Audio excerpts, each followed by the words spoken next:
নমস্কার বন্ধুরা, আমি মৌমিতা ভৌমিক, একজন ভারতনাট্যম নৃত্য শিক্ষিকা। অনেকেই জিজ্ঞাসা করেছিলেন যে ম্যাডাম আপনার বাবার বাড়ির পদবী কী। আমার বাবার বাড়ির পদবী ছিল দত্ত, মানে মৌমিতা দত্ত, আর আমার শ্বশুর বাড়ির পদবী হচ্ছে ভৌমিক। বিয়ের পর আমি মৌমিতা ভৌমিক হয়েছি, আগে ছিলাম মৌমিতা দত্ত। মানুষটা আমি একই, শুধু পদবীটা চেঞ্জ হয়েছে। তো যাই হোক, আজকে আমি আমার নৃত্য জগতের বা নৃত্য জীবনের কিছু কথা তোমাদের সাথে শেয়ার করতে আসলাম। বাবা হচ্ছে শব্দটা খুবই ছোট, কিন্তু বাবার এই শব্দটার মধ্যেই গভীরতা কিন্তু অনেক। বাবার মধ্যে লুকিয়ে আছে আমাদের শক্তি এবং সাহস। নির্ভরতার অপর নাম হচ্ছে বাবা। হ্যাঁ বন্ধুরা, ছোটোবেলা থেকেই নাচকে ভীষণ ভালোবাসতাম। আর এই ভালোবাসাটাকে যখন বাড়িতে বলেছি, তখন থেকেই মা বাবা ছোটোবেলা থেকেই আমাকে সাপোর্ট করতেন। মা ছিলেন হাউসওয়াইফ আর বাবা ছিলেন সরকারি চাকরিজীবী। কখনো অফিস কামাই না করে, সব কিছু ম্যানেজ করে, ওভারটাইম করে, খুব কষ্ট করে, যুদ্ধ করে আমার এই ভালোবাসাটাকে টিকিয়ে রেখেছিলাম আমরা দুজন মিলে, বাবা আর আমি। যখন ছোটোবেলায় কোনো ডান্স শো আর ডান্স প্রোগ্রামে যেতাম, বাবাকে দেখেছি অফিস ম্যানেজ করে কি সুন্দর করে আমাকে নিয়ে যেত। সকালে যেতাম, রাতে আসতাম। কখনো সন্ধ্যায় শো থাকলে পরের দিন ভোরবেলাও এসেছি। খেয়ে না খেয়ে আমরা যুদ্ধ করেছি, বাবা আর মেয়ে মিলে। তো আজকে এই গল্পটা বাবা আর মেয়েরই বলতে পারো তোমরা।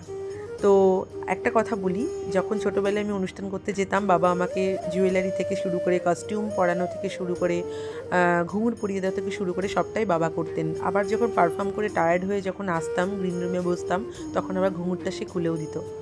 এখনও বিয়ের পর, ঠিক যখন আমি 11 বছর পরও যখন আমি মঞ্চে উঠি, তখনও বাড়ি আসার পর বাবাই একইভাবে আমাকে ঘুঙুরটা পরিয়ে দেয় এবং খুলে দেয়। তো ভীষণ মনে পড়ছিল তাই সেদিনের কথাটা, তাই ইমোশনাল হয়েই কথাগুলো তোমাদের সাথে শেয়ার করছি। বাবাকে আমি না করলাম যে বাবা আমি এখন বড় হয়ে গেছি, থাক আর পায়ে হাত দিতে হবে না। বাবা বলছে তুই তো আমার মা, মায়ের পায়ে হাত দিলে কি হবে, আমি তোর ছেলে, তুই আমার মা। সত্যি এরকম বাবা মা পাওয়া ভাগ্যের ব্যাপার। তবে মা বাবার সাপোর্ট ছিল বলেই আজকে আমি সাকসেসফুল নৃত্য শিক্ষিকা হতে পেরেছি। ছোটোবেলায় যখন মঞ্চে প্রোগ্রাম করতাম, খুবই ভয় লাগতো, কারণ হাজার হাজার মানুষের মধ্যে দাঁড়িয়ে প্রোগ্রাম করাটা খুবই কঠিন ব্যাপার। তো বাবা আমাকে সাপোর্ট করতো, বাবা দূর থেকে হাত দেখাতো, বলতো আমি আছি, ভয় নেই, টেনশন করিস না। এখনও সেম তাই করে। বাড়িতে এসে আবার কি করতো, কস্টিউমগুলো ধুয়ে দিত, ওয়াশ করতো, তারপর আয়রন করে দিত, দিয়ে আবার অফিস চলে যেত। তো এই যুদ্ধটা আমরা দুজন মিলেই করেছি। যারা আমাদের পরিচিত খুব কাছের মানুষ সবাই জানেন এটা। যাই হোক, এবার একটু অন্য প্রসঙ্গে যাই। ভালোবাসতাম বলে নাচটাকে, তাই সবসময় ভাবতাম যদি আমি বাঁচলে নাচকে নিয়েই বাঁচবো, আর মৃত্যুতেও নাচকে সঙ্গে করে নিয়ে মরতে চাই। তবে এটা মানি, শিল্পীদের মৃত্যু হয় না কখনো। হাজার হাজার মানুষের মধ্যে শিল্পীরা তার শিল্পত্ব অমর রেখে যায়। তো মা বাবা সাপোর্ট করেছে বলে আজকে সাকসেসফুল হয়েছি। আর আরেকটা কথা, সেটা হচ্ছে মা বাবার আশীর্বাদ, গুরুর আশীর্বাদ এবং ভগবানের আশীর্বাদ থাকলে সাকসেস হওয়াটা খুবই স্বাভাবিক। তো গুরুরা আজকে যেভাবে আমাকে শিখিয়েছে সেভাবেই আমি শিখছি, এখনও শিখছি, শেখার কোনো বয়স নেই। তো আমি এটা মনে করি নিজের থেকে যে শেখার কোনো বয়স হয় না। এখনও যেটা শিখছি সেটাই স্টুডেন্টদের মধ্যে শেখানোর চেষ্টা করছি। তো আরেকটা কথা বলি, অনেক বাধা এসেছিলো, প্রচুর মানুষ আছে যারা আমার সামনে ভালো কিন্তু পেছনে খারাপ। তো তারা আমার খুব কাছের মানুষই। তো অনেকেই বাধা হয়ে দাঁড়িয়েছিল আমার এই ভালোবাসার নাচকে ধূলিসাৎ করার জন্য। কিন্তু কঠিন পরিশ্রম, সাধনা, যে তার ধৈর্যের সাথে যুদ্ধ করে আমি আমার নৃত্যকে বাঁচিয়ে রেখেছি। এবং আজকে নৃত্য শিক্ষিকা হওয়ার পর অনেকটাই অভিজ্ঞতা পেয়েছি। অনেক স্টুডেন্টরা আছো, সাব জুনিয়র, জুনিয়র এবং সিনিয়র স্টুডেন্টরা এসে বলো যে ম্যাম নাচ আমার জীবন, নাচকে ভালোবাসি, কিন্তু মা বাবা মেনে নিচ্ছে না। সেই সব অভিভাবক এবং অভিভাবিকাকে বলবো, জোরপূর্বক সন্তানের ওপর কিছু চাপিয়ে দেবেন না।